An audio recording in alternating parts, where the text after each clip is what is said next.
দিন ছিল আমাদের এই বছরের লাস্ট পিকনিক।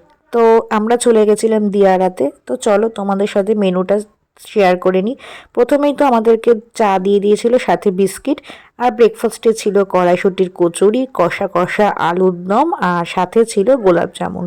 কড়াইশুঁটির কচুরিটা খেতে না দারুণ হয়েছিল, এই বছরের ফার্স্ট কড়াইশুঁটির কচুরি খেলাম। আর লাঞ্চে ছিল গরম গরম ভাত, ভেজ ডাল, আর বেগুনি, সেটাও গরম গরম ছিল, আমি তো দুটো খেয়েছি।